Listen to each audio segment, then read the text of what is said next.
parler maintenant, c'est de comment Masood est entré à la British. Parce que Linda Hopkins a dit, les seules informations que j'ai, c'est vraiment celles de Masood Khan. Donc, d'entrée du jeu, dans le livre, elle raconte sa rencontre avec Bowlby. Donc, il prend rendez-vous. Alors, il est venu, donc son père meurt,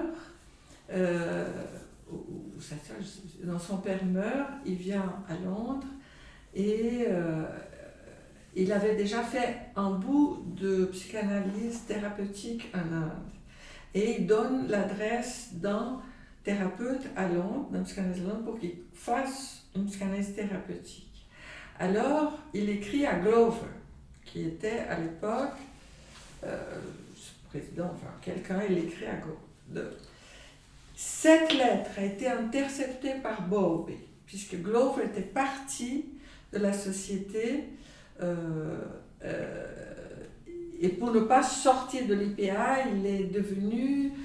il a été accepté à la Société suisse de psychanalyse, donc Glover. Et cette lettre est interceptée par Glover chez Bowlby. Donc alors il arrive, Bowlby, il arrive chez Bowlby et puis il dit qu'il a des chemises lavées à la main, mal repassées et tachées, que son bureau était horrible, enfin, des choses comme ça. Et une chose m'a un petit peu... Comment? Une chemise lavée à la main, ça c'est Masood Khan qui dit, dans son workbook, dans Linda, nous transmet. Chemise lavée, 1946, les chemises étaient lavées à la main d'une manière générale, il n'y avait pas de machine à laver. Donc ça. Et puis, donc les circonstances de son discours me paraissent bizarres. Et il est arrivé, paraît-il, il a loué une Rolls-Royce avec un chauffeur. Et puis, alors, on imaginait tout ça, et puis... Mais non, Bowlby après a tout démenti en disant que c'était pas possible, que 1946 on ne louait aucune Rolls-Royce à Londres, qu'il y avait un cormon avec chauffeur, et donc ça ne colle pas à la description de Masood Khan. En plus, Michael Larivière, il dit que c'était une Bentley, c'était pas, c'est exactement la description, oui. Mais la puissance de détail, donc on voit qu'il est là, il y a l'impression que Masood, il faisait des fictions de son histoire, et tous ceux qui commentent Masood font des fictions aussi. Parce qu'il décrit un peu la même chose que Linda Hopkins, mais il met que c'est une Bentley, donc on voit qu'il y a un problème.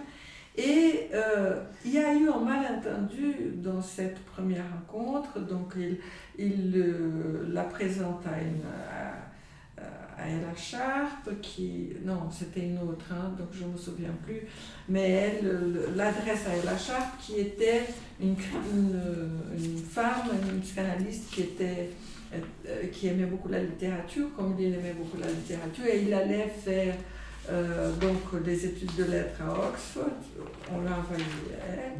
Et comment il a été tout de suite jeté dans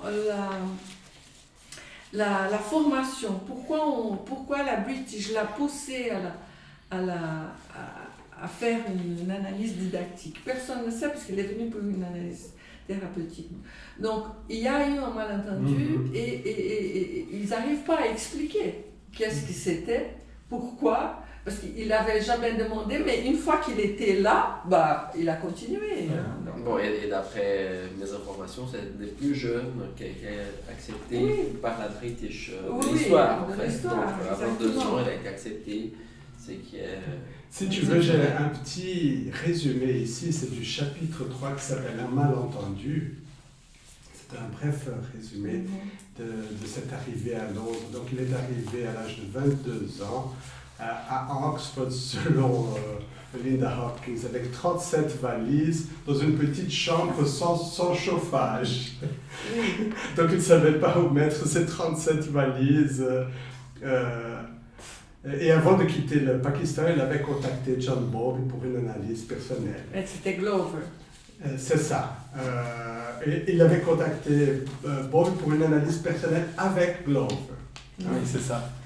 Et puis, une des choses qui est arrivée, c'est que lorsqu'il est arrivé, il ne savait pas que faire. Il allait toutes les nuits au théâtre voir Shakespeare, le roi Léar, et qu'il a vu une trentaine de fois, 27 fois, mais tous les nuits, il allait voir le roi Léar. Il était désœuvré, il avait rien à faire. Donc, avant de quitter le Pakistan, il avait contacté Bowlby. En arrivant, il a téléphoné à Bowlby depuis son hôtel de luxe, bien sûr.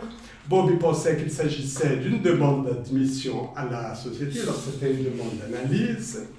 Il voulait faire une analyse avec Glover, mais Bowlby lui a coupé la voie, puisque Glover était loin. Bowlby refuse d'aller au resto en Rolls-Royce, selon Lida Hopkins. En marchant, il rencontre Sylvia Payne, la présidente de la British à cette époque, qui lui donne un rendez-vous le jour suivant. Donc un rendez-vous avec la présidente pour parler d'une indication d'analyse. Il quitte Bowlby et il va voir le roi Léar. Sylvia Payne demande qui a-t-il aimé le plus. Il pleure, il dit son père. Il dit qu'il souhaite faire des études de droit international après l'analyse. Sylvia Payne lui suggère de faire une analyse avec Ella Sharp et de poser sa candidature à l'Institut. Il sort, il va voir le roi Léar. Donc, chaque fois qu'il sortait, il allait voir le roi Léar. Et il commence son analyse avec Ella Sharp, et puis ensuite elle décède, et là c'est ce que tu avais dit, deux décès avant celui de Winnicott.